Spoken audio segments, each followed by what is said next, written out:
Very few people really go off-roading, but they like to have that capability because of the safety.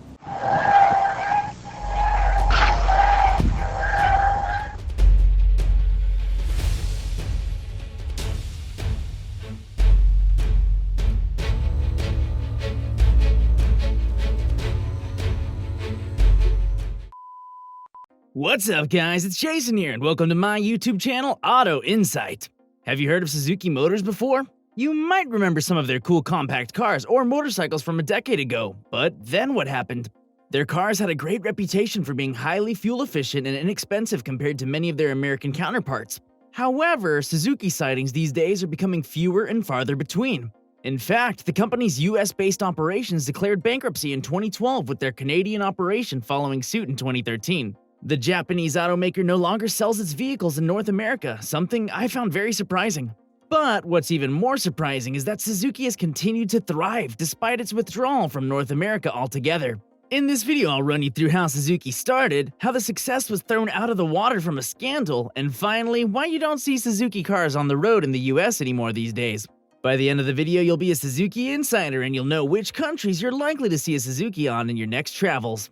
But first, I need a quick favor from you. If you wouldn't mind just hitting that like button for the YouTube algorithm, it would help me out a ton. The more engagement a video like this gets, the more likely the YouTube algorithm is to push it out for more people to enjoy. And as this is a brand new channel I started this year, it helps me out a ton and it's free to do. As a fun note, I also respond to all comments and feedback. If you're an auto enthusiast, be sure to subscribe and hit that notification bell for new videos each week. Thanks for doing that, and now let's continue on with the rise and fall and rise again of Suzuki. Beginnings as a cotton weaving machine manufacturer. Founded in 1909 as Suzuki Loom Works in a small Japanese coastal village, Suzuki got its start building weaving looms for Japan's booming silk industry. In fact, for the first 30 years of Suzuki, the company focused only on the development and production of its loom machines. Although Suzuki and its machines were a success, founder Michio Suzuki believed his company needed to diversify into other products. Consumer demand and a large Japanese population that lacked effective transportation convinced him that a car was needed. Suzuki began designing prototypes for cars and within 2 years had completed several of them. These plans were temporarily halted by Japan's transition to a wartime economy during World War II. Due to the wartime effort, non-essential production was mandated to cease so that war supplies could be made. After the war ended, Suzuki returned to producing looms.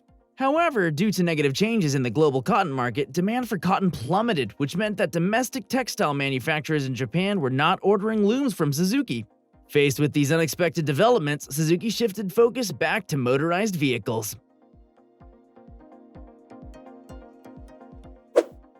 Entry into auto market.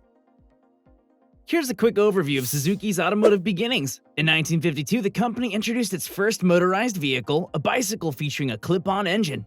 This was a popular item among Japanese consumers, and the product, known as the Power Free, was a success. Suzuki steadily churned out these bicycles until 1955 debut of the Suzulite, the company's first car. The Suzulite is remembered for ushering in the minicar age in Japan and gradually established Suzuki as a leader in small car design.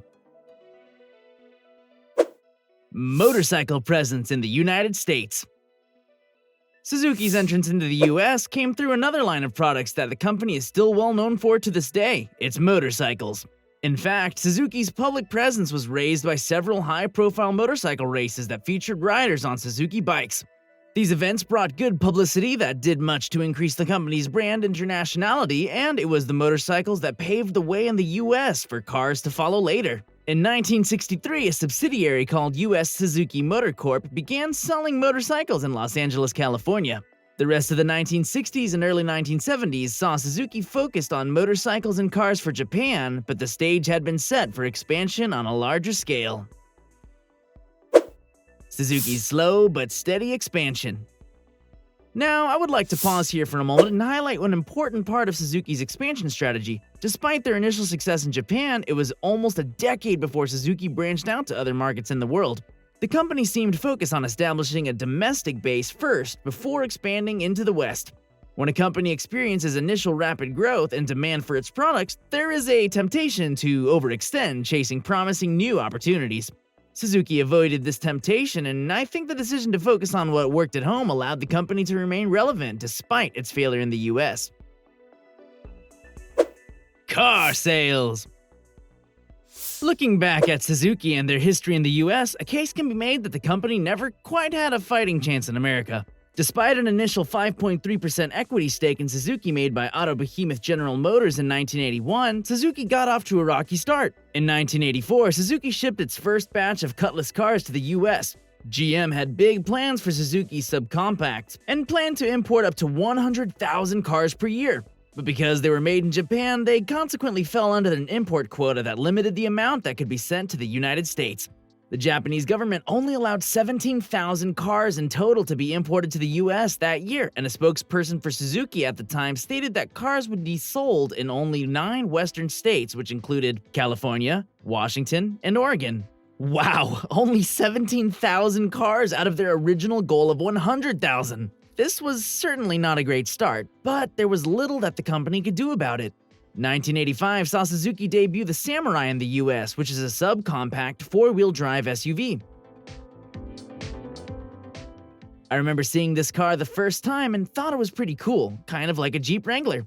The Samurai proved to be a hit with younger car buyers looking for lower-cost sporting and off-road style vehicles and sold well, very well in fact. In 1987, Samurai sales reached 81,349. This was a healthy amount given Suzuki's status as a newcomer competing against long-established American car makers with significant amounts of brand loyalty accumulated. In particular, the vehicle had many design features that made it an excellent choice for off-roading, and with a price tag less than the Jeep Wrangler at the time, it appeared even more attractive. The Samurai recall and impact on sales.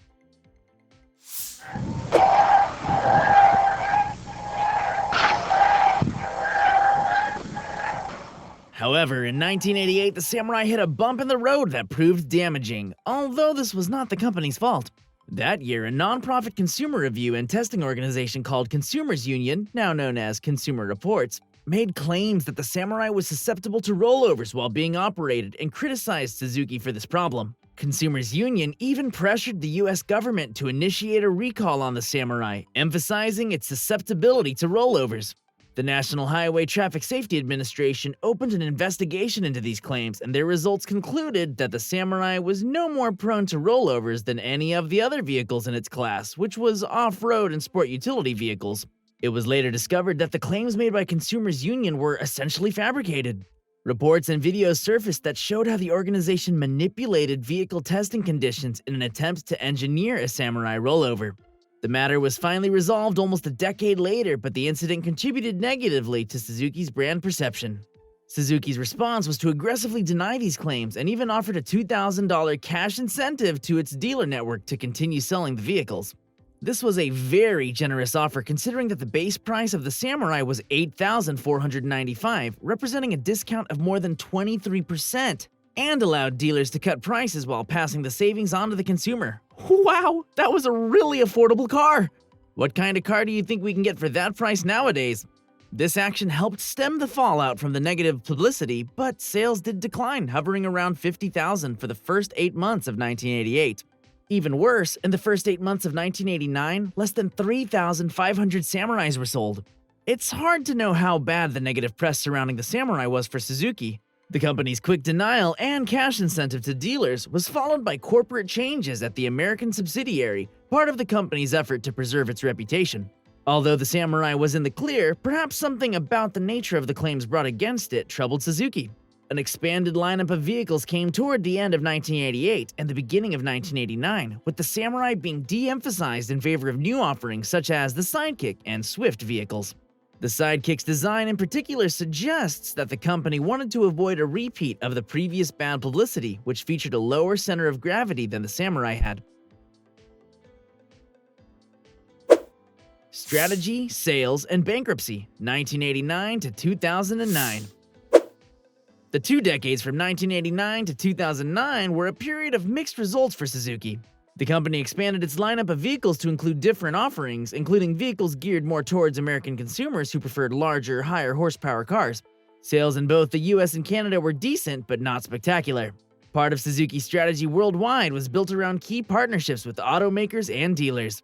In the US, GM and Suzuki were linked by GM's equity stake in the company. Originally 5.3% when purchased in 1981, GM increased its stake to 10% in 1998 and to slightly over 20% in 2001. This showed GM's commitment to Suzuki and their products. However, in 2006, GM sold a 17.4% portion of its stake and reduced its equity position in the company. 2 years later, in November 2008, GM sold the rest of its stake in Suzuki as part of a dire set of restructuring and cost-cutting measures needed to keep the struggling automaker afloat.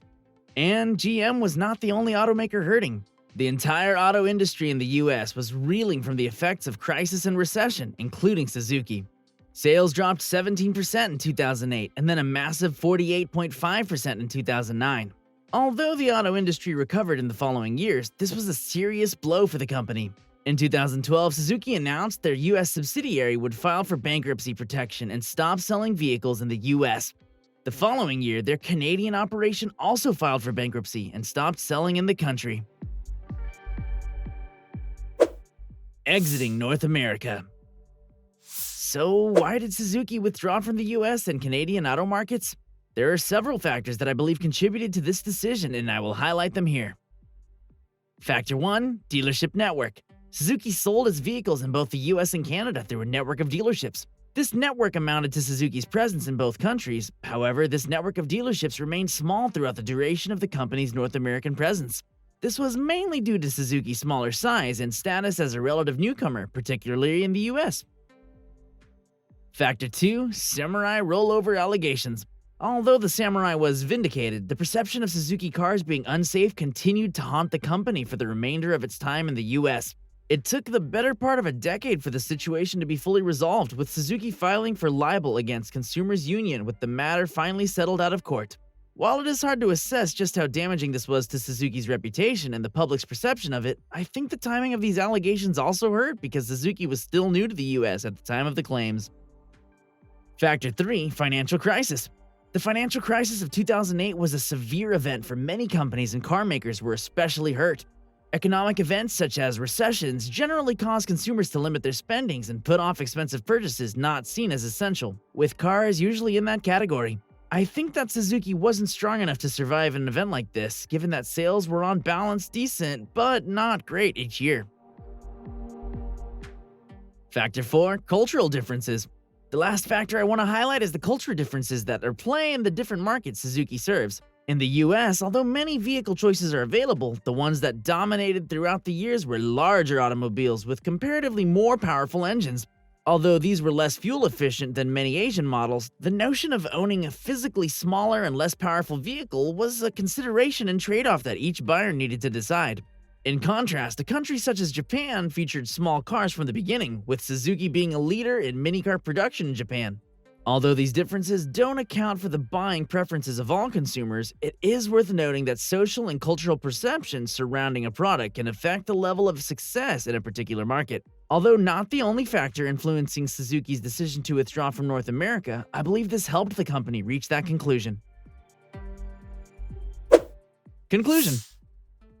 And that brings us to today. So what happened to Suzuki after the company's withdrawal from the US? Perhaps surprising to some, the automaker steadily continued selling cars in the markets it was already in. Domestically, Suzuki is in the top 5 automakers in Japan. In India, the company has gone on to achieve significant market share and beat out US automakers such as GM in the process.